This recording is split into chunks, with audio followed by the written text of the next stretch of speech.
So thank you and welcome. Good evening. So we'll begin the class. These two verses of invocation, I shall chant, and then we begin the class. Yogena chittasya padena vacham malam sharirasya cha vaidyakena yopakurotam pravaram mrinam padanjalim pranjaliranatosmi stuve padanjalim vyasam shankaram cha manitrayam katra sutrasya bhashyasya kramat vivaranasya cha. So we already discussed some of the earlier sutras. So I want to remind you again, because many of you will have these printed volumes, printed books of Yoga Sutras. And in this text, um, the order of the chapters, the way the chapters are arranged is like this. First, Samadhipada, then Sadhanapada, then Vibhudipada, and Kaivalyapada. So the 4 chapters. But in terms of actual yoga practice, from the standpoint of a spiritual evolution, is a bit different. We begin with sadhana pada. Sadhana means practices. And then the results, the consequences, the powers, what we derive, what benefit we derive from yoga practice, that is vibhuti pada. And then samadhi pada, concentration, which is the result of yoga practice. And the last ultimate goal of yoga is kaivalya, liberation. So this is how it is normally arranged. But I have slightly changed the pattern. I will begin with sadhana pada, then vibhuti pada, then samadhi pada, but kaivalya pada. But it may not be appropriate to begin with the first sutras of sadhana pada. For the advantage of those who study the scripture, we have to cover some of the earlier sutras of Samadhipada, because they deal with the definitions and explanations of yoga as a system. Some of the technical terms are defined, and these definitions are very important. For example, what is vritti, what is chittam, and what you mean by getting the ultimate result. These conceptual definitions are included in the first few sutras of Samadhipada. So we already discussed some of the sutras. The first one, Atha Yoga Anushasana. We already discussed. Now, the word yoga itself has got different connotations and different meanings in the yoga literature. Sometimes some authors like Vyasa and others define yoga itself as the final goal of yoga practice. Is called Niruddha state. Now, to understand that definition of yoga, we should know what is Niruddha state. So there, 5 levels of human mind are explained. That is Kshiptam, Mudham, Vikshiptam, Ekagram, Niruddham. Kshipta, for example, it means it is when the mind is restlessly moving about without any inclination towards concentration, and he cannot focus on anything higher. That particular state is called Kshipta state. In its advanced state, it becomes a pathological state of human mind, which belongs to the realm of abnormal psychology. But it's in ordinary situation, most of us or many of us, we feel this restlessness. It is not a pathological state, natural state of human mind, moving restlessly without being able to concentrate on anything. It is active, but it's not able to focus on anything. That is Kshipta state. The next one is Mudha. Mudha, where you are benumbed. where it a kind of sleepy state induced by tama, inertia, sleepishness, etc. Well, to understand this, it is a very, there's an interesting definition here. There's a great yoga teacher, 19th century. His name is Hariharananda Aranya. Aranya is one of the 10 orders, monastic orders founded by Shankaracharya. He has a statement, he said, Agadi moha vishayasya chittasya mudhavastasa mudha bhumi. So he considers this mudha state as a state of human mind where mind is full of passions, strong passions, but you are not very active, you are not very energetic, mind is not very active, it remains in a state of inertia. In some kinds of more patients suffering from depression, you find this. Melancholia, you find this. So it's something very interesting. If there are amongst you some who specialize in psychiatry, especially abnormal psychology, will be struck by the deep insights into human mind, including the abnormal mind, that you find in the Yoga Sutra literature. Not Patanjali directly, but in the commentaries on Yoga Sutra. For example, this one. It's actually a classical picture of a person suffering from melancholia. These are two abnormal states. The third state, as I mentioned earlier, the Vikshipta state. Now, why am I explaining this? To understand what yoga actually implies, we must keep all this in mind. The third state is Vikshipta state, where again, this great yoga teacher in his book, it's called Bhaswati, is the name of the commentary. So there he says, Kadachit kam chittasya chitta samadhanam, kadachit kam chitta samadhanam, samadhana chikishaya tattva sadhanam chadrishyade. Sometimes you feel a great peace of mind. Sometimes it is gone. I already explained this in plain, simple English in the last session. You go to a prayer hall, you go to a temple, a church, a synagogue, you attend a Yoga Sutra class, you attend a wonderful music, or maybe a recitation of poetry. Suddenly you feel a great absorption.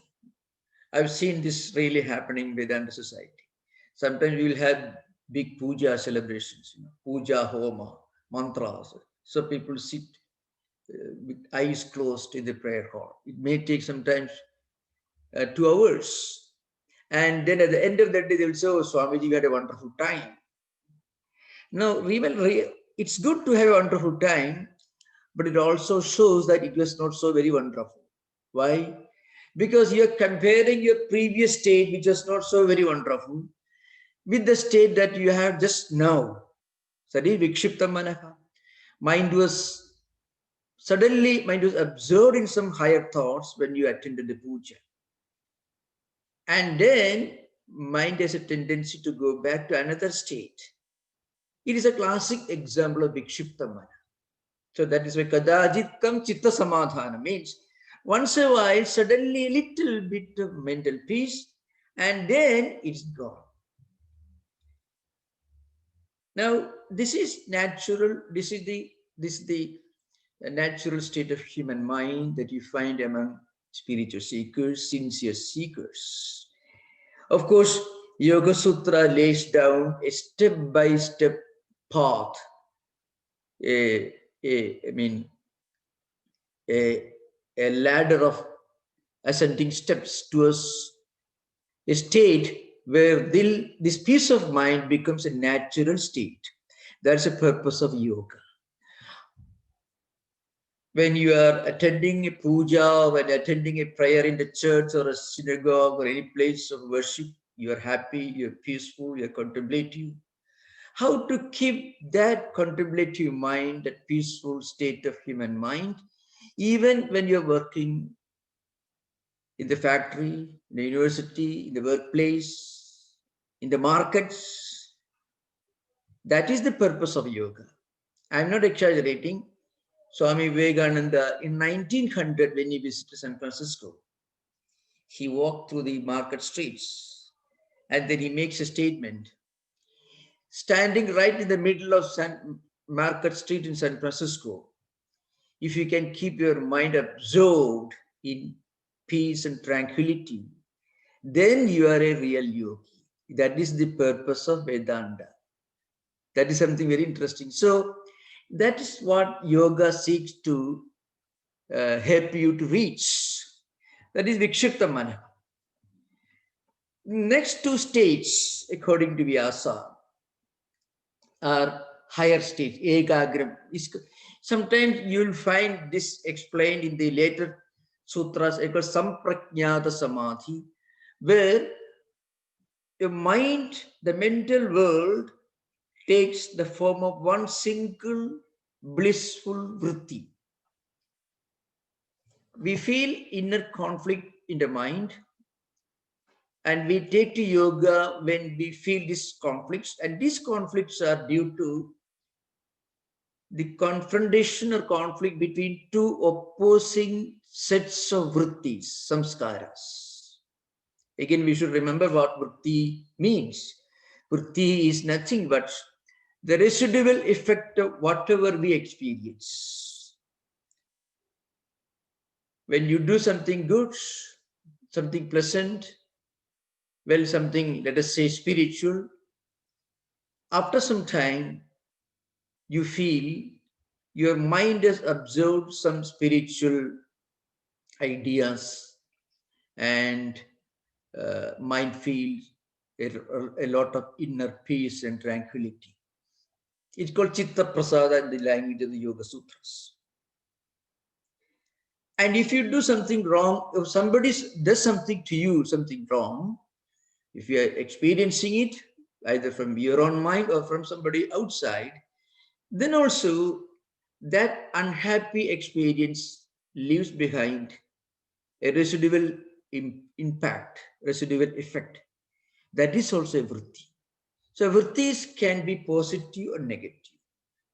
Vrittis, samskaras, sankalpas, all these are interrelated. Impressions, feelings, memories, all these are interrelated. Eventually, you find they all constitute the same mental phenomenon. So there are good vrittis, bad vrittis. Good memories, bad memories. Good impressions, bad impressions. So they conflict.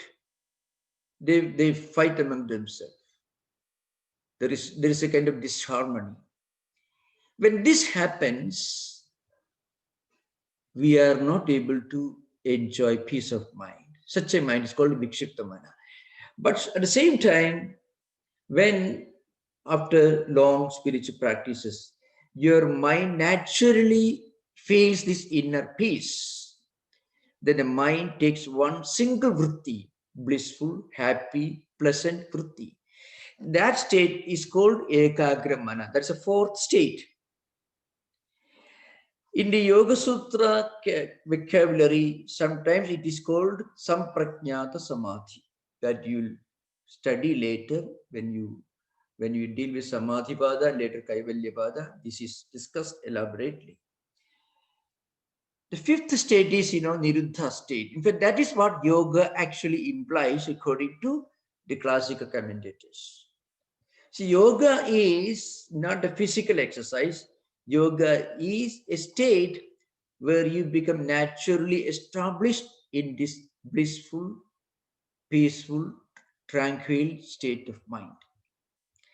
In the yoga tradition, it may be called asamprajnata samadhi, where even the last blissful vritti is gone, you're completely able to transcend the entire mental world of impressions and samskaras. In fact, you transcend your mind.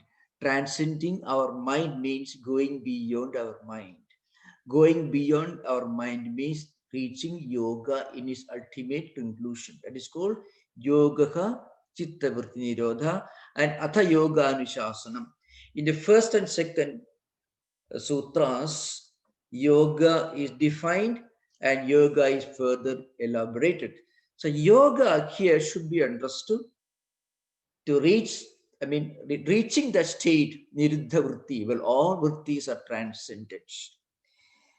When you reach that state, you are totally free from all conflicts, all doubts, all skepticism.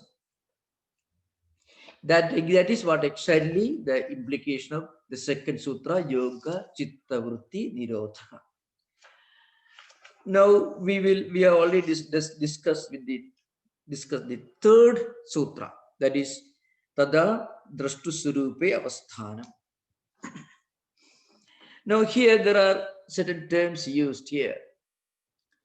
I already gave a brief, somewhat superficial interpretation of the sutra in plain modern language. Now I shall give the deeper implications according to the commentators. The literal translation is simple. When you reach that yoga state, then drashtuhu surupe, drashta means the seer, is nominative, seer, the experiencer, the witness. Drashtu is Shashti Vibhakti, sixth case, means a possessive case. Drashtuhu Sarupa means the real natural state of seer experiencer. When you reach that state of yoga, you get established, the seer gets established in his own real state, which is totally free from the interference of vrittis, totally free from conflicts. You become established in your own natural state. This is the meaning here. Now, drashta, the witness here means, according to traditional scriptures, means Purusha. So what is Purusha? We should understand. For that, we must know a little bit of the philosophical background of yoga. So that will take us a little away from the Yoga Sutras proper. We must remember these two systems of Indian philosophy, that is Sankhya philosophy and Yoga philosophy. Both are interrelated. Yoga is the applied form of Sankhya. In other words, Sankhya is a theoretical aspect of yoga. Now, what is Sankhya? Sankhya philosophy can be roughly called the Indian school of evolutionism. In India's philosophical landscape, if you make a brief analysis, you find there are 12 distinct systems of philosophy. So there are innumerable. I'm just giving the broad generalization. 12 distinct schools of philosophy. Of them, 6 schools belong to theistic systems. It's called Astika Darsanas in the traditional orthodox circles. The other one is called Nastika Darsanas. Astika means the orthodox, the conservative, which the conservative schools of Indian philosophy, which accept the Vedas as an important testimony, as an important tool of epistemology, as a pramana, as we call it. Those who accept Vedas, those who accept, look upon Vedas as an important, as the paramount testimony. According to Purva Mimamsa and Uttara Mimamsas, Vedas are the supreme. According to other 4 schools, Vedas are accepted. It's called orthodox schools of Indian philosophy, Astika Darsanas. The other 6 are Nastika Darsanas, the non-orthodox, the heterodox, the non-conservative. That group includes the 4 schools of Buddhism, both belonging to, all the 4 belonging to Mahayana and Hinayana systems. The two schools of idealism, Shunyavada and Vijnanavada, belonging to Mahayana system. The two schools of realism, Sautrantika and Vaibhashika, belonging to Hinayana system, plus Jaina philosophy, and Charvaka, it's called Indian materialism. The first school of materialistic philosophy that world that world is produced was in India. In fact, it is a very ancient system.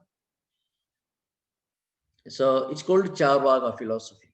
Means a kind of it is a kind, we can say, Epicureanism, utilitarianism with a bohemian touch, if you want a description in terms of Western, corresponding Western philosophical terms. It is a kind of Epicureanism and a kind of ultra-utilitarianism, plus a little bit of bohemian approach to life. This is called Charvaka system. So these are the 6 systems of non-orthodox or heterodox systems of Indian philosophy, which do not accept Vedas as a testimony, as a tool for understanding the supreme reality. Of these 12 systems, Sankhya and Yoga belong to the orthodox schools of Indian philosophy. Sankhya system of philosophy is attributed to a great ancient thinker, sage called Kapila. And yoga philosophy, as we know, is attributed to Patanjali. Of these two, the Sankhya system is more ancient. It is attributed, as I mentioned, to a great sage called Kapila. His sutras are not so easily available today, but his system of philosophy was much more lucidly elaborated by a great thinker who came in the succession of Sankhya philosophers. His name was Ishvara Krishna. He wrote a well-known book called Sankhya Karika. And according to this school, there are 2 fundamental categories which are eternal. One is Prakriti, the other is Purusha. So that to understand Tada Drashtu Surupe Avasthanam, to understand its full philosophical background, we must know its connection with the Sankhyan system of philosophy. So in Sankhya system of philosophy, there are 2 fundamental categories. One is Prakriti, the other is Purusha. So it is a dualistic system. It is dualism. Dualism means a system of philosophy which accepts more than one fundamental ultimate category. So, and it is called Indian school of evolutionism because according to this school, the whole universe, all the human beings, the physical human beings, with physical aspect of human beings, like our senses of perception, senses of action, our mind, this empirical phenomenal world, all these are evolutes of Prakriti. And that Prakriti, or Pradhana, another name, is unconscious by nature. It is not conscious. It is not effulgent. It is called Jada. It means it has no consciousness. The other category is Purusha. It is consciousness itself. Consciousness is its natural characteristic. So these are 2 fundamental categories, which are eternal fundamental categories in Sankhya philosophy, Purusha and Prakriti. Purusha is consciousness itself, is of the nature of consciousness, and it can be equated with soul, Atman, and so on. Prakriti is unconsciousness. It is called Jada. Purusha is called Chetana.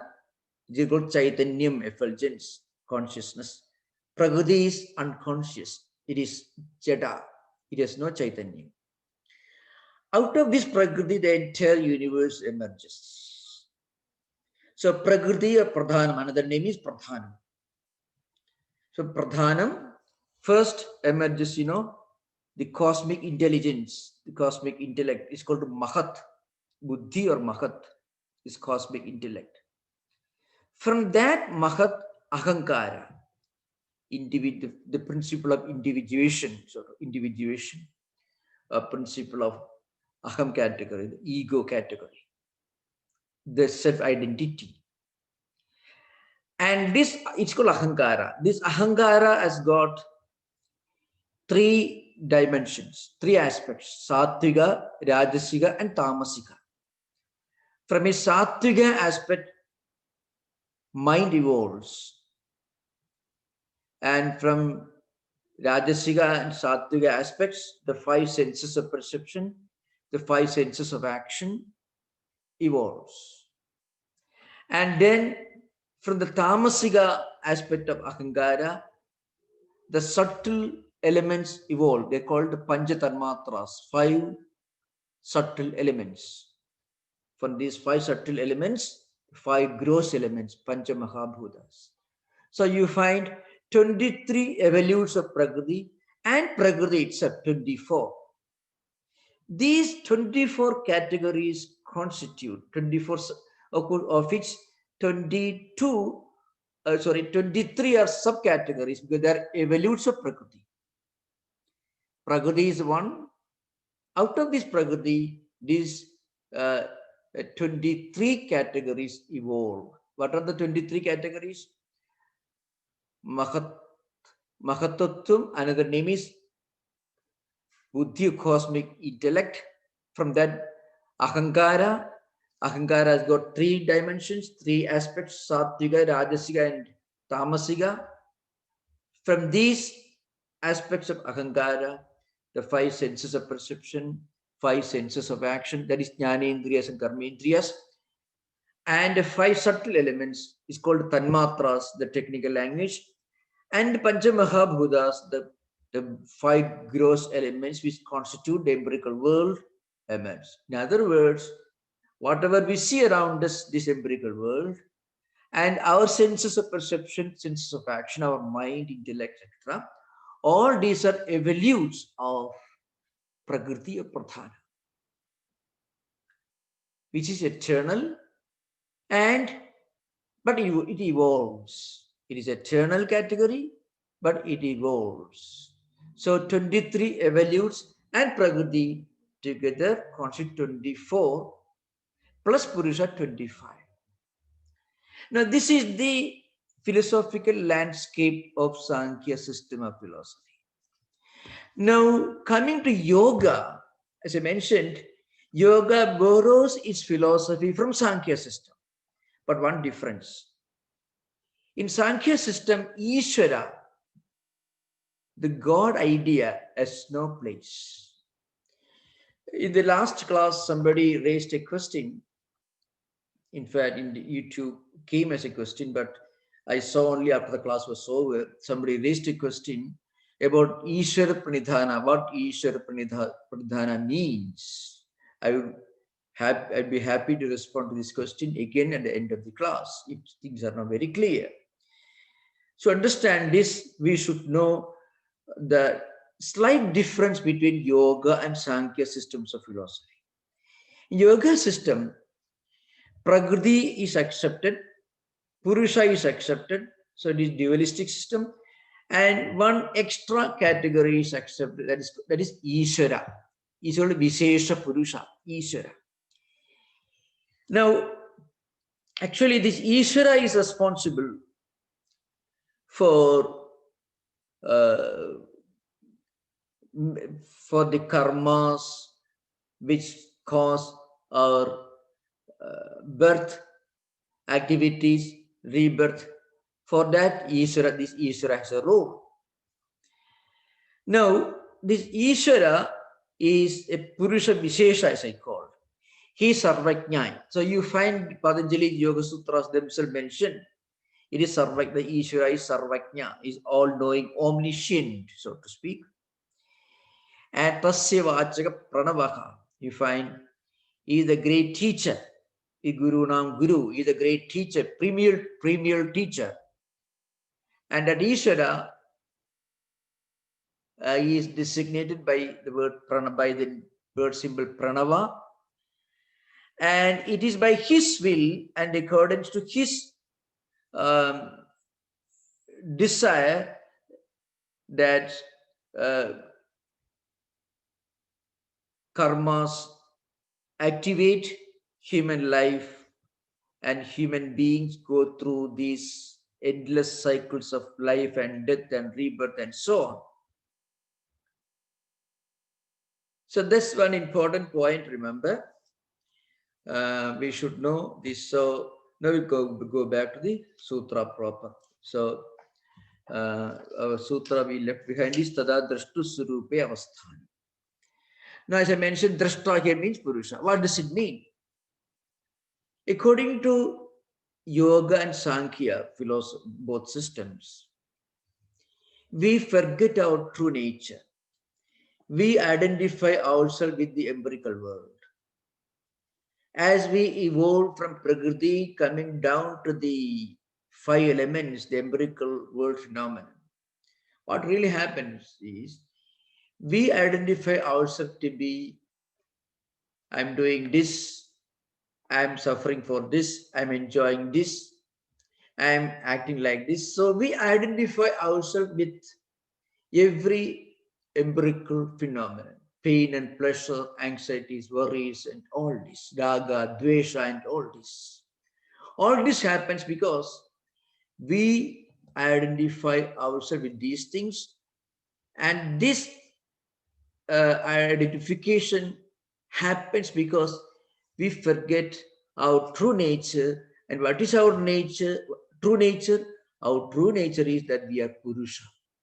So we de-identify with our true nature, that is Purusha, and we hypnotize ourselves into believing that we are the products of this Prakriti. So we identify ourselves with every passing experience. That you know, Vritti Sarupim Idaratra, the next sutra. Vritti Sarupim Idaratra means if you forget your Purusha identity, then we identify ourselves with every single vritti.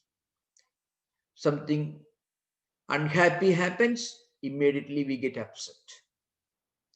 Something pleasant happens, we get overjoyed. Why?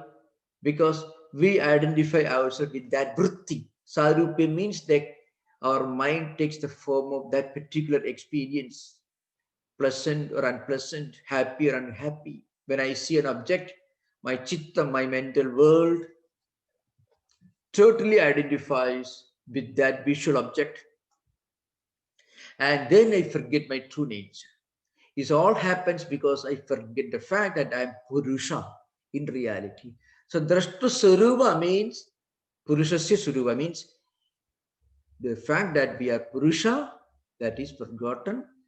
And once you practice yoga, you get established in your Purusha consciousness. That is Drashtuku Sarupa. Sarupa here means a translation, you should mean. Then the seer, the experiencer, gets established in his own true nature. That true nature is that we are the conscious Purusha. So the purpose of Ashtanga Yoga, Yama, Niyama, Asana, Pranayama, Pratyahara, Dharana, Dhyana, Samadhi, all the 8 Ashtanga Yogas are disciplines that we undertake to get back to our true nature. When we get back to our true nature, what happens? Then we don't identify with every passing experience.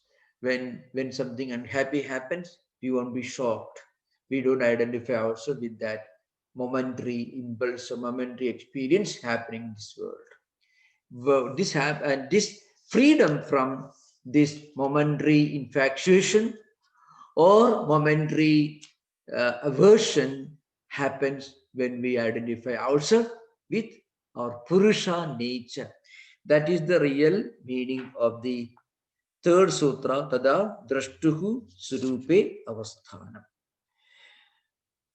And the fourth sutra is very clear. I already mentioned here, vritti sarupam vidaratra. At other times, we identify ourselves with vrittis. Whatever vrittis happened, whatever vrittis, memories or impressions take place, we identify ourselves with that. That's the idea behind. Yadrisho vruttayo dukkha mokha sukha sugadhyatmika pradurбhavanti tadrik rupa eva samvedide vyavakriti purusha. Means what happens, tadevam yasmin igagadaya parinade chidakase susmin surupe, etc. I'm not going to those portions. What it means is, if we do not identify ourselves with our true nature, then we identify ourselves with our false nature. What's the false nature? Whenever some momentary um, unhappy experience happens, we get shocked, we lose our balance because we totally identify with that. We forget this is we forget that this is just part of a passing, changing, momentary phenomenon. That we forget, and we totally identify ourselves with every passing experience. That's what happens. That is Vritti Sarupe Midaratra. Now, the fifth sutra is very important. Vrittaya Panchataya Klishtaha Klishta. This is also very important sutra. What are vrittis? How many vrittis are there, etc. All mentioned here. So, vrittis are fivefold. Some of these vrittis are with kleshas, some of them are without kleshas. Klesha, what is klesha? That kleshas are defined in the sadhana pada. Those of you who have got a text, you can see them, but the sutra is simple. Avidya asmita raga dvesha abhinivesha klesha. This is the sutra you find here. These are the five kleshas. Vrittaya panchataya, klishta, klishta, etc. Okay. Now, these are kleshas, remember. So, klesha vrittis and let's call klishta vrittis and vrittis which are not klesha vrittis. So those vrittis which are related to kleshas are called klishta. And those vrittis which are not related to kleshas are called aklishta. A implies negative. So what are the kleshas? So you can, if you go to sadhana pada, you'll find anyway. Avidya, asmita, raga, dvesha, abhinivesha, pancha klesha mentioned here. Ignorance, egoism, attachment, aversion, and clinging to life are the five kleshas, the afflictions already mentioned here. That is sadhana pada. Now, there are certain samskaras, impressions, mendations called, mental impressions which are related to these five klesha vrittis, avidya, smita, etc. Means egoism, ignorance, aversion, extreme liking for certain things, extreme dislike for certain things, and fear of certain things. All these are different kleshas. Certain samskaras are related to this. We can see that our prejudices, our views, our attitudes, the way we look upon life, the way we interpret our own experiences, the way we interpret world can be colored by our previous impressions that the mind has already accumulated in the mental world. And some of them could be in the form of raga, means extreme liking, infatuation for certain things. Very often, it's there also some kind of obsessions, obsessive psychosis are related to this raga. And dveshas, that also, especially delusions of persecution, can be related to dveshas, impressions which are negative by nature, unknown irrational fear and hatred and dislike for things. So all these are there. Now here in this coming sutras, um, there is a description of vritti samskara chakram.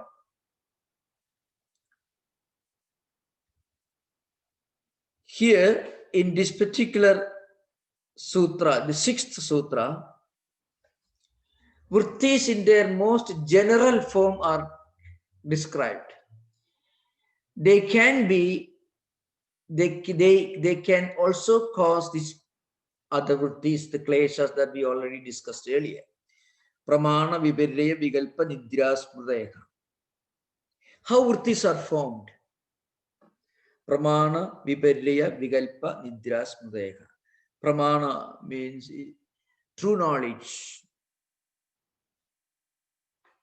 Viparya means wrong knowledge. Vikalpa, conceptual knowledge, I mean without any corresponding objective reality. Sleep, nidra, smriti, memory. All of them can cause impressions, can be vrittis. Pratyaksha, anumana, agama, pramanani. This is something, this is an interesting subject. It is related to metaphysics as a whole, not only yoga.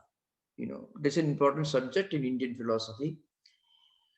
The meaning of this particular sutra only means perception, inference, and verbal testimony. Pratyaksha, anumana, agama. Agama means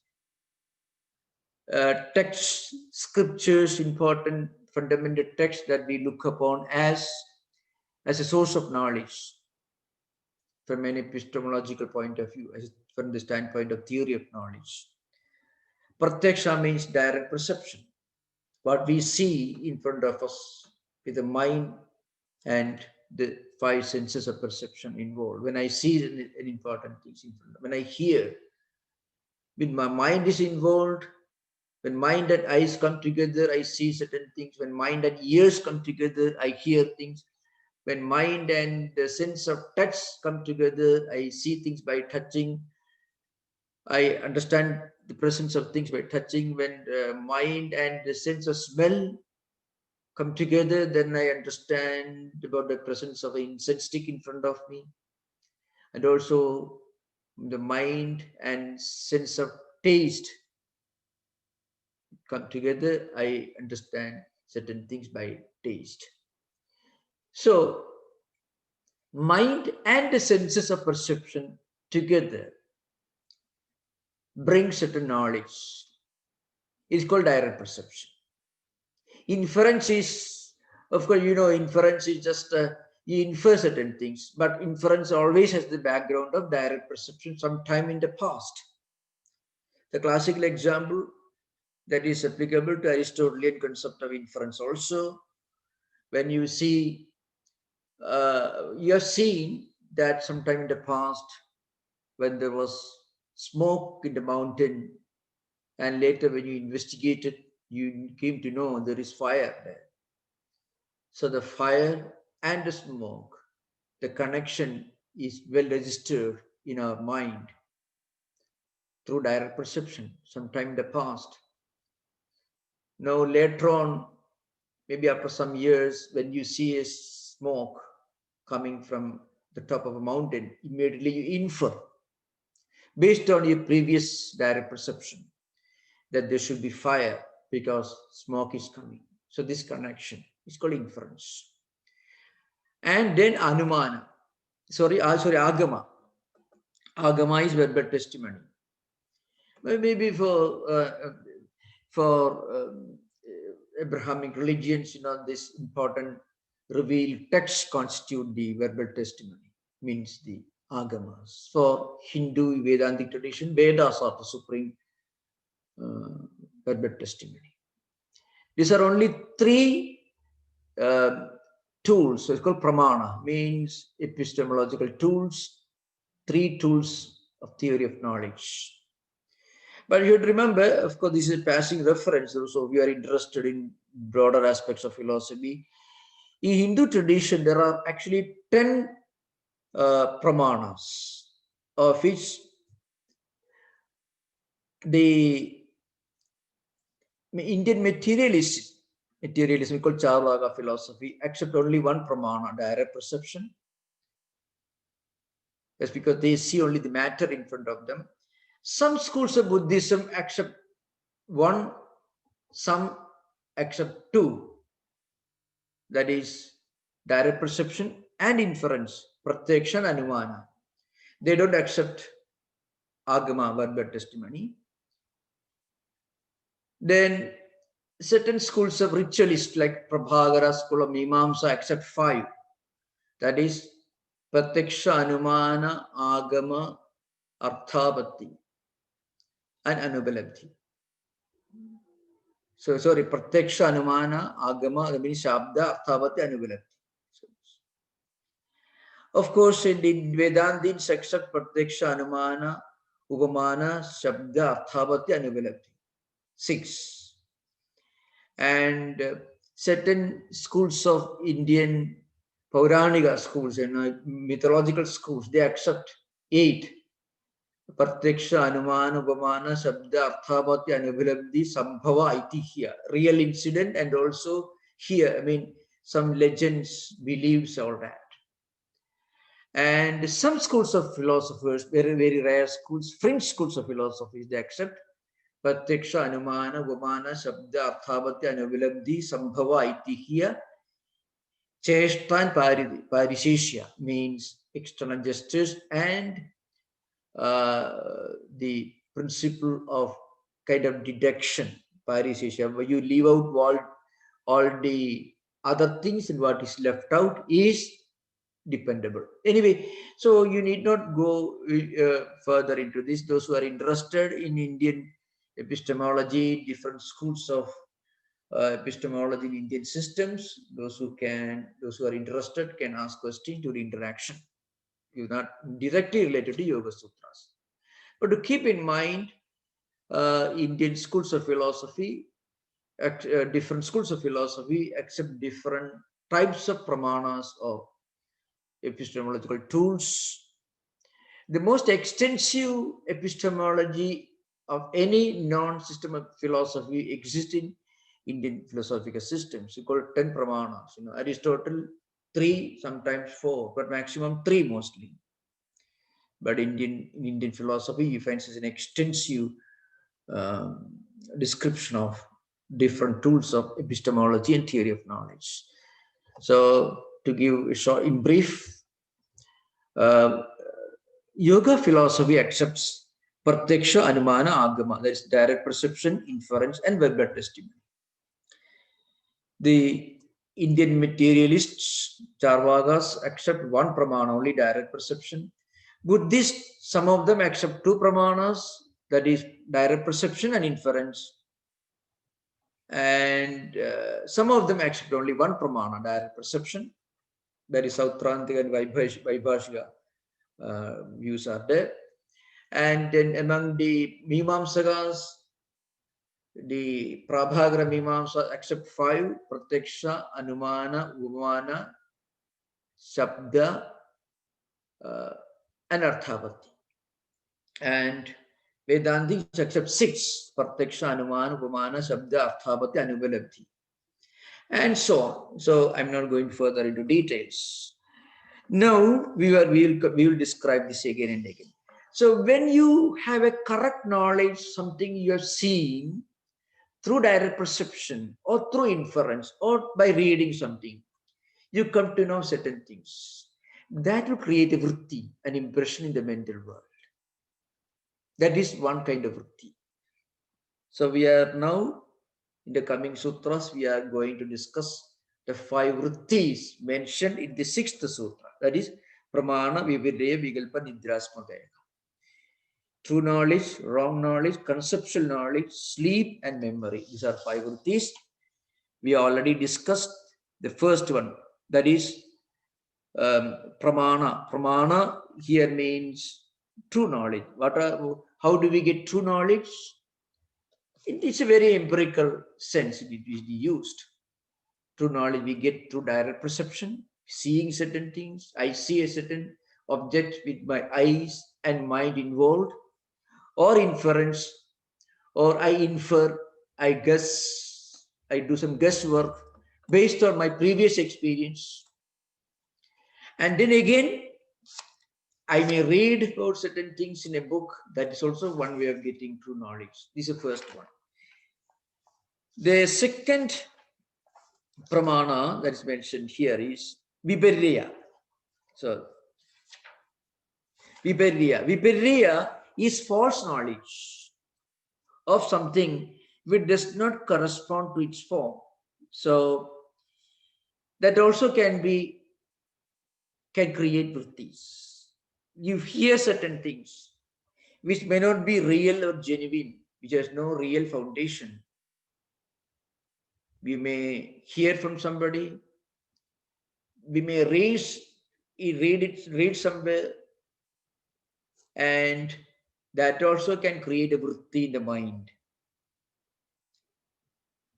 So that is viparya, that is false knowledge.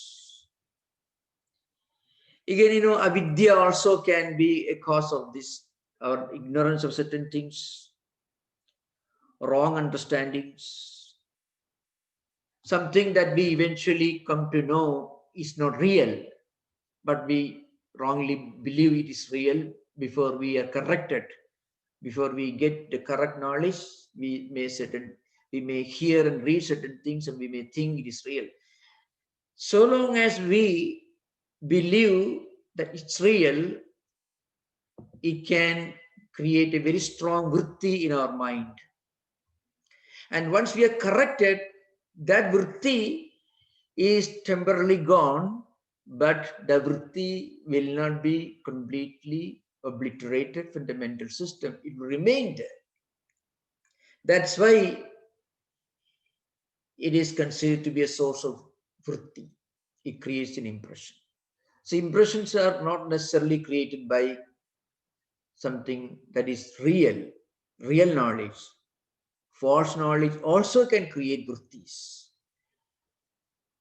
When it is proved to be false, the vritti gets weakened, but the vritti will be there. To give an example, obsession with washing hands. I don't know, there are certain things, those you're afraid of bacteria, germs, people taking so many baths, washing hands again and again, checking whether the door is locked or not, the switch is switched off or not, all these fears. In fact, in psychiatry, many of the patients know they are totally irrational, but they cannot get out of it. It's an example of viparya. An example sometimes. So many of Patanjali's concepts and Vidyasa's descriptions, Vijnana Bhikshu's descriptions, are surprisingly revealing in the light of modern psychiatry. Then Vikalpa, the third pramana, is the third vivrutti is explained here. Sabdajnananuvadi vastu shunya vikalpa. Conceptual knowledge which is devoid of corresponding object, which is conjured by knowledge which arises from word. You hear certain things, certain words, but there is no objective reality corresponding to that particular word or expression.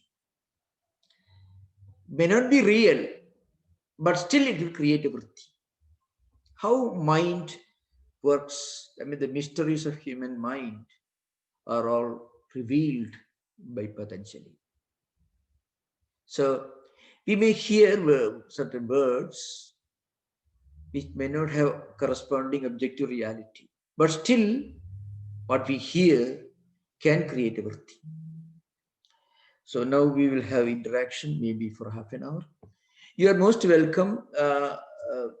Many of the concepts may be new to some of the listeners, and I'd be happy to throw further light and explain more on the subject. Thank you. Namaskar. Now we have interaction. Hari Om Swamiji. Swamiji, there's a question from Shubhendu on the Zoom call. The question is, Swamiji, nature has provided us Jnanendriya for a purpose. Why is it not right to feel sad when something unpleasant happens, and vice versa? feeling joyful when you have a good experience. Why should we suppress feelings? Is it not going against nature? Will it not be too much pressure to suppress your natural instincts? Very, very wonderful question. Yoga wants you to swim against the flow of nature. If you want to live as a creature of nature, then you'll be coming close to the animal kingdom. What you eventually will understand, yoga wants to uh, bring you back to your own real nature. The real nature, according to yoga psychology, is Purusha. We are totally free, ever free. Suppose you say every attempt to meditate or pray or practice karma yoga or practice some higher values is going against our nature, then you have to understand what is nature. Nature in its most naked form is nothing but going back to, it will be going back to the animal world.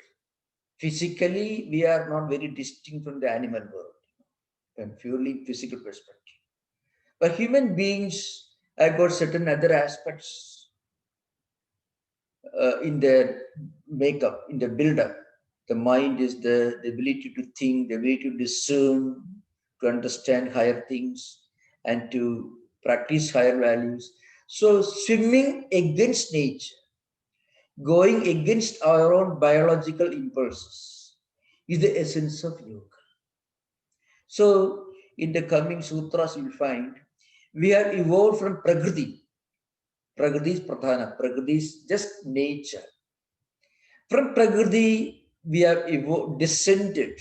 Mahatattva, Ahankara, mind, Jnanendriyas, Karmendriyas, Pancha Tanmatras, Pancha Mahabhutas. Last stage is Pancha Mahabhutas, this empirical world, phenomenal world. We have reached the bottom level of the ladder of evolution. And yoga is trying to help you climb up the steps, reach the top level from where you have descended. What's the top level? You have to, it is called uh, reverse evolution. You are evolving forward. We have come backward. We are actually going forward to where we started. It's called reverse evolution. Pradiprasava is the word used in the coming in the Yoga Sutra literature. It means we have traveled a long distance from our true nature. That is, we got detached from our Purusha identity. A Purusha identity is consciousness, Chaitanyam, Chetana. And then we identified ourselves with Prakriti. And then we started descending to Mahatattva, Ahankara, the mind, intellect, the eventually, ultimately, the empirical world, Pancha Mahabhutas, the five elements. We have come down, descending, we have come down to the top, to the bottom layer of the ladder.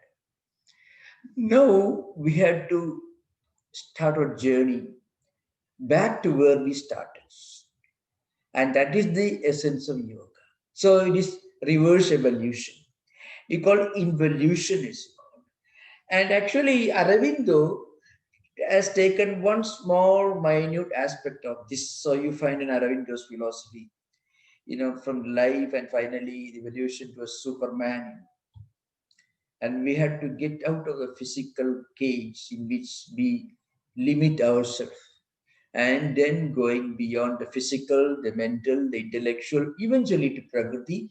And then finally, we had to identify our true nature as Purusha. This is the scheme of reverse evolution in yoga. It's called Pradiprasava. Means we are moving back to where we started. We have come down several steps below, descending again and again. Now we have to ascend. You have to start ascending the steps, reaching the top layer from where we descended. So first, you should begin your journey by understanding what's the external world that makes you infatuated towards this, that creates this aversion, extreme liking, extreme dislike. That's what makes me a slave of the external world. I'm happy now and happy next moment. So once we analyze, then we understand the tanmatras, the five subtle elements. Then we identify the mind, which is even behind all this, then intellect, and then prakriti, and finally we identify ourselves with Purusha. So that's an important point. Remember, Yoga Sutra. Yoga is an ancient technique of helping us to become more civilized, more cultured, more refined. That's a very simple common sense language. And that's what we call becoming more spiritual. So this idea behind. Raj, Swamiji, I have a question. Yeah. Sorry, does someone else want to go? go ahead, Yeah, Praj. okay. Yeah, thanks.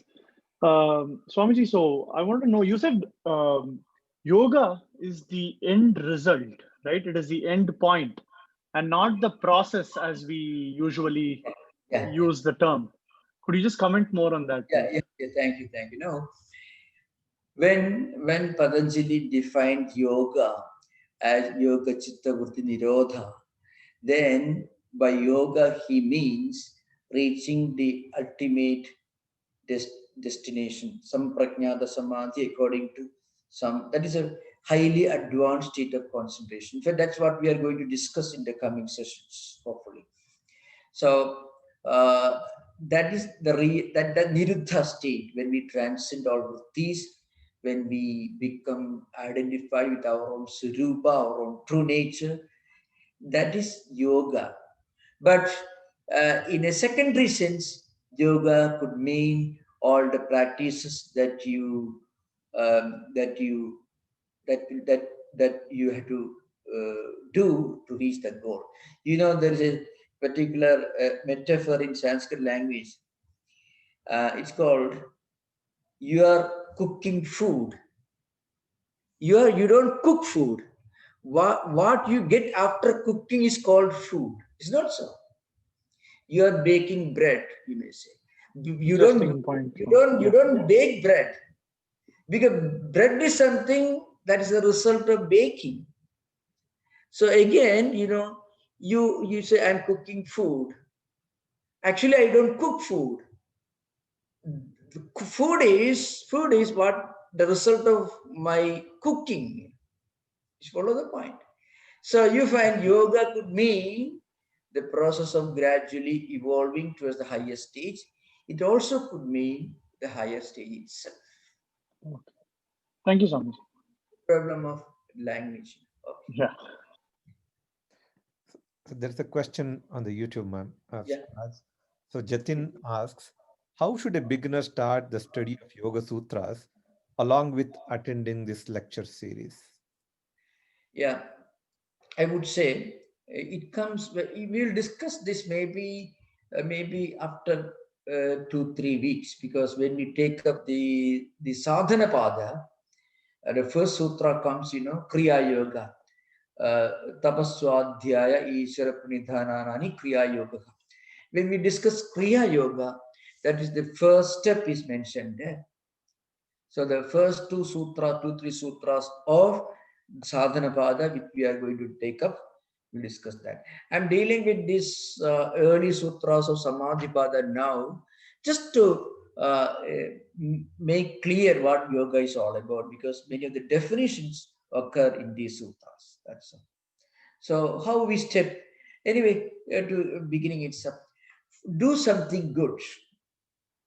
That is kriya yoga. You know, uh, our mind is constituted of vrittis, vasanas, samskaras, impulsions, attitudes, etc. Now, some of them may not be very friendly, and some of them are very friendly. So, how to turn our mind into our best friend. When you are in perfect harmony with your own mind, then you feel a kind of inner joy and satisfaction and contentment. To do that, we must befriend the mind, and we must give good food to the mind, and we must feed the mind with good food, so to speak. And the basic fundamental first step is to do something good. Any good action, not physical action alone. Action here could mean word, speaking good word, listening to good words, maybe thinking good thoughts, having good ideas, anything positive will give our mind some good food, and mind enjoys that, and mind will thank you for that. How? Mind will slowly start cooperating with your good intentions, your good samskaras, your good feelings, etc. So that is the first step. So, for example, if you can do anything, if you can't go out and do something good in this coronavirus pandemic season, then we can create good positive samskaras in our mind by reading good things, thinking good things. And when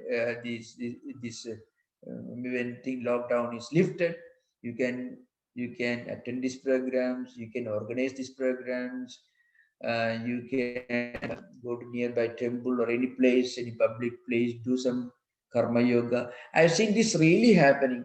Many devotees in our own congregation who go on doing a lot of unselfish, totally selfless activities, totally free from any selfish motive. The embodiments of karma yoga idea, absolutely unselfish, selfless. Now, why they do that? I don't know why they do that. Because by doing good things, they derive a great joy. In fact, that's something very interesting. And this is something which is so valuable for mental health. So you find physical activities generate spiritual energy, spiritual effect. You find this is something very interesting. Any kind of good, positive physical activity, which we can do easily, will generate spiritual energy. So any kind of karma yoga, any positive activity is the first step in the practice of yoga. That's why Kriya Yoga, Karma Yoga, Bhakti Yoga, all these are implied in the description of Kriya Yoga. That's the first sutra of Sadhana Pada. That is stepping stone. I mean, the welcoming you tend the path of yoga. I took up these sutras in the Samadhi Pada just because I wanted to introduce some of the definitions of Yoga Sutra. We will come back to Samadhi Pada later after finishing Sadhana Pada and Vibhuti Pada. We won't complete Samadhi Pada now, only just a few more sutras, then we'll go. We straight away start with Sadhana Pada. Swamiji, relating to Sankhya, I have a couple of very small questions. One is, you said Sankhya is a school of duality, right? So how is it different from, say, something like Dvaita, which is in Uttaramimamsa? So what is it that separates it from that is one question. The second question is, Sri Krishna talks about Sankhya in the Bhagavad Gita. And in one of the previous lectures, you mentioned that Bhagavad Gita is one of the most Advaitic texts of all time. So then how does a dual concept like Sankhya fit in there? Good. So the first, the question number one, Sankhya system is called Dvaita, and not in the sense we call Madhva Ramanuja system is Dvaita. Remember, Madhva Ramanuja system emerged much later. Ramanuja was born maybe in 1080, around that time. Madhva was born maybe some 80, 90 years later.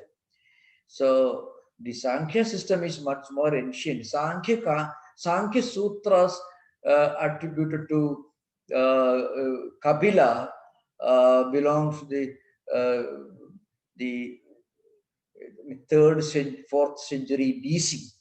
So it's so ancient. Ishwara Krishna is the author of Sankhya Karika that we read today. It's a foundational book of modern Sankhya philosophy. Ishwara Krishna belongs to third century AD, so to speak.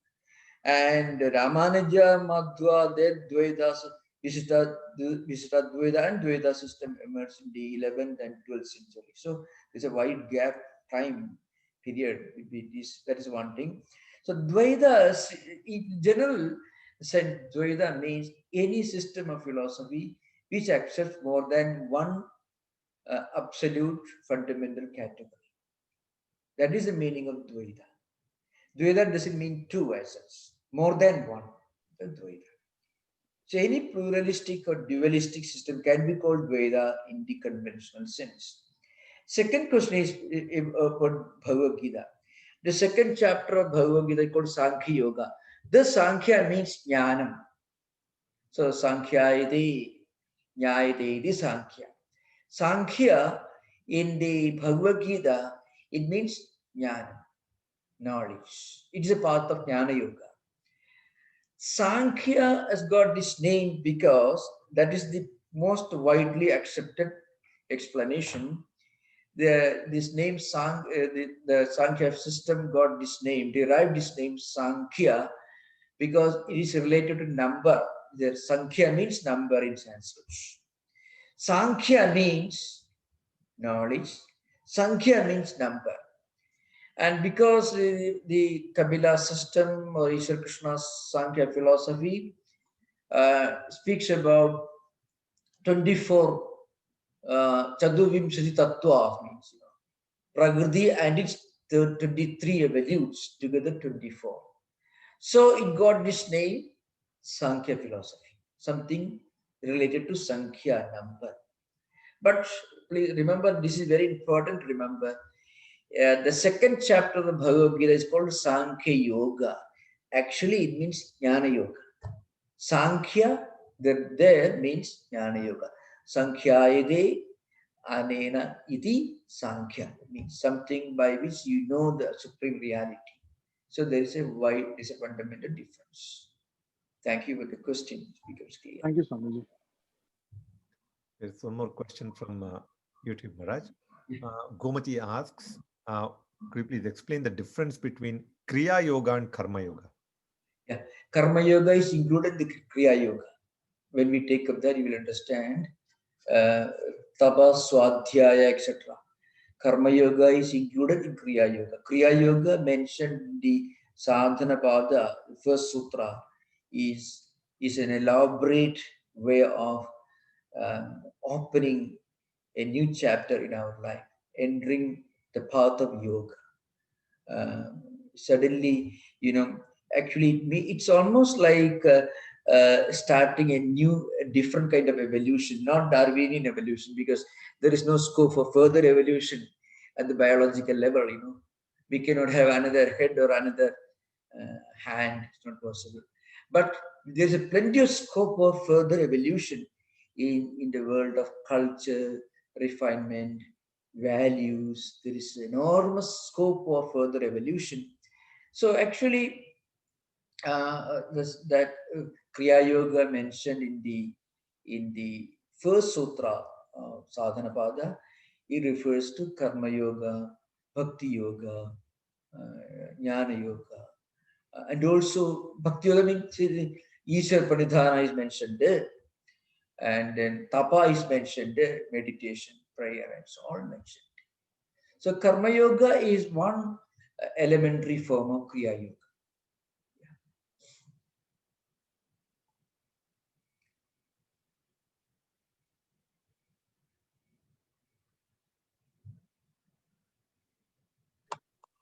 Good evening, Swamiji. This is Mark.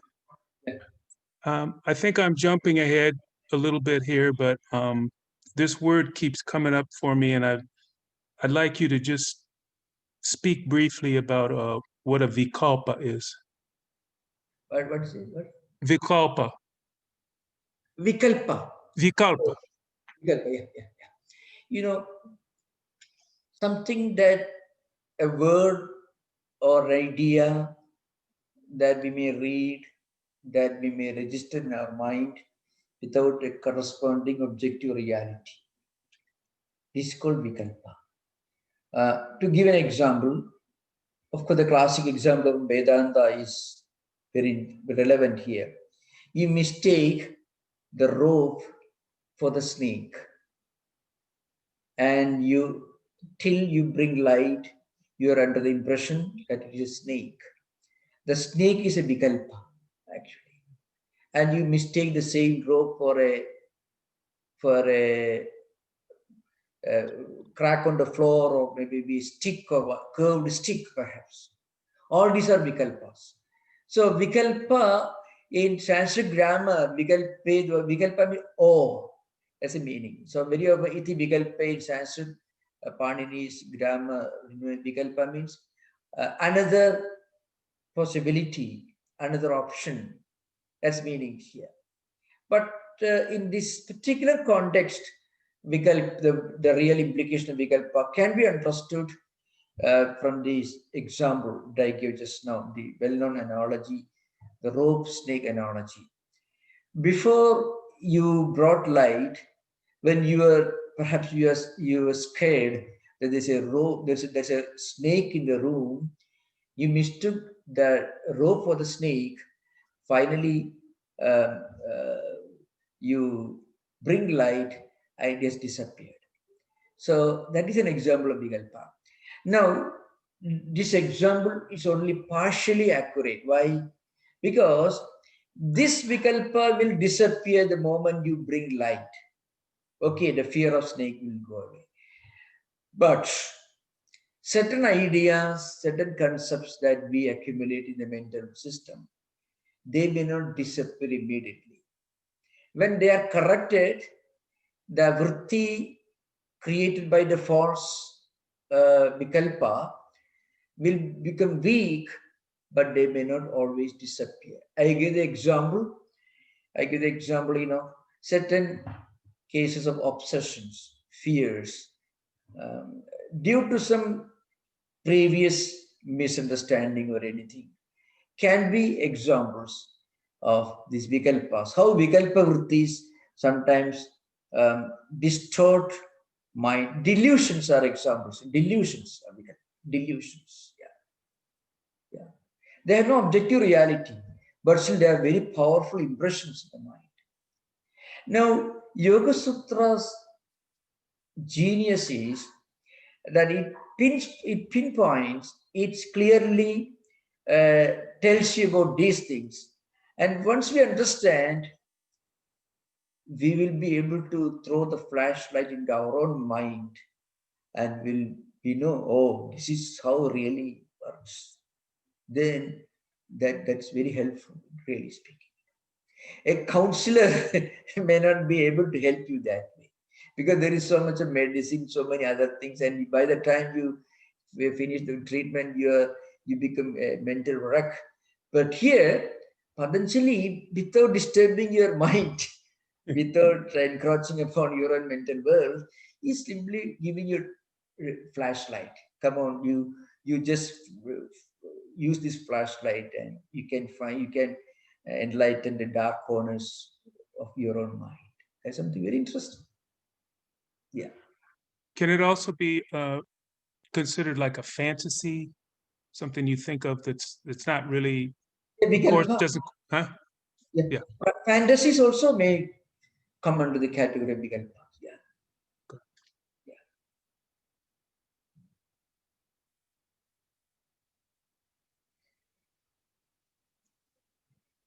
So if you have more questions, otherwise, thank you for this very, very helpful questions. Very, very interesting. Thank you. Now we will continue in the next session. Om Shanti Shanti Shanti Harihi Om Tat Sat Sri Ramakrishna Arpanamastu.